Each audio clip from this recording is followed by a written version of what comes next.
Olá, hoje nós vamos conversar sobre como planejar um procedimento licitatório, as etapas de um workflow de uma licitação, para nós realizarmos uma licitação.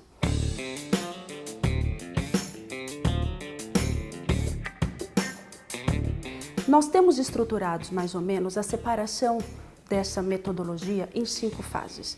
A primeira fase é a fase onde nós fazemos os estudos relacionados à convocação e à efetivação da realização das audiências públicas. É um instrumento que está previsto na Lei 8666 e ela deve ser realizada para as licitações de grandes valores, as licitações vultuosas. Nós precisamos ficar atento neste primeiro momento com as margens que já estão dispostas no Decreto 94/12 de 2018, que é o novo decreto que estabeleceu os novos valores para os procedimentos licitatórios. Suplantada esta fase da audiência pública, nós temos a segunda etapa, que é a fase da convocação e da escrita do edital de licitação propriamente dita, nos modos do artigo 21 da 8666. A terceira fase é a fase da análise dos documentos habilitatórios.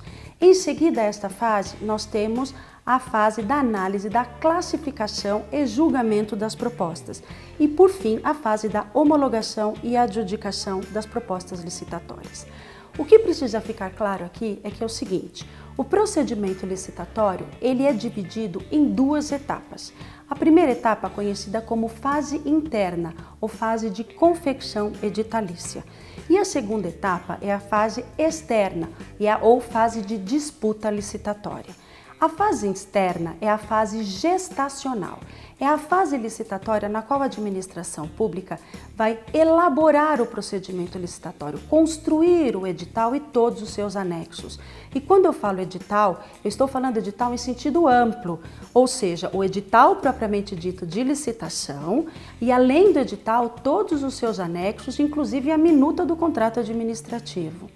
A fase interna, ela é uma fase que ela se inicia com a publicação da autoridade competente para dar início ao procedimento licitatório.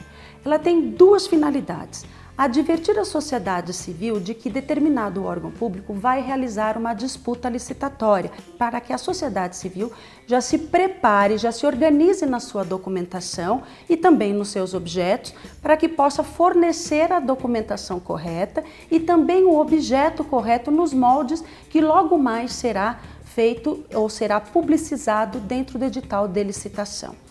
Para a administração pública, a publicação pela autoridade, a autorização feita pela autoridade competente, ela é fundamental porque ela vai organizar e advertir todos os departamentos daquele órgão para que eles possam trabalhar com esse procedimento. O que é importante ficar claro é que é o seguinte: todas as etapas que nós vamos vencer no procedimento são confeccionadas dentro da fase interna do procedimento licitatório. Ou seja, a escolha da modalidade de licitações, a escolha do quantitativo, do valor da garantia, as escolhas relacionadas às obrigações das partes. O artigo 55 da Lei 8666 é o artigo que traz as cláusulas essenciais do contrato administrativo. Segundo a orientação do Tribunal de Contas da União, todos os incisos que estão descritos no artigo 55 são incisos nos quais nós precisamos nos ater para realizar o efetivo planejamento do processo licitatório. Agora, o que é planejar essa licitação? E aí que está a resposta fundamental.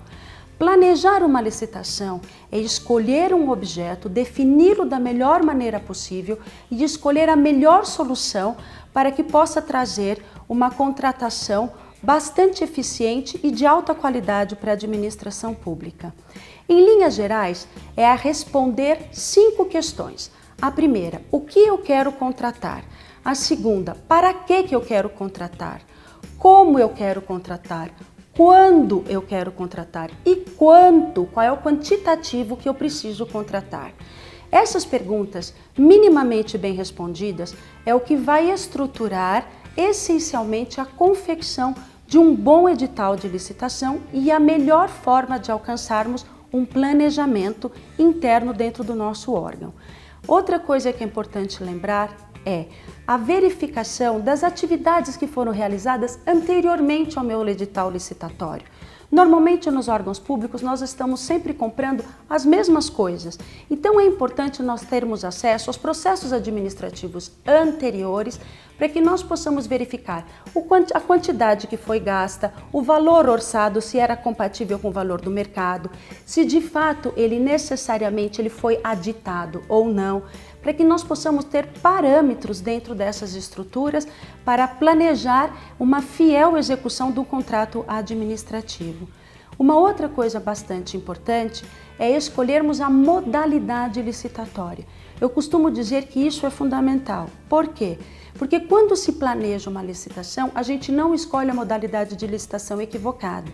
E escolher a modalidade de licitação pressupõe o estudo da estimativa ou da perspectiva de promover um aditamento contratual. E é só assim, então, que a gente deve propor a modalidade, ou seja, a lei nos autoriza a aditarmos os contratos de obras e reformas em até 50% e de bens e serviços em até 25%. Se no meu planejamento eu já tenho a perspectiva do aditamento, eu necessariamente preciso prever essa estimativa para escolher a minha modalidade licitatória. Enfim, se você gostou do nosso tema, continue nos acompanhando nas redes sociais do IBGESP e nos nossos próximos vídeos.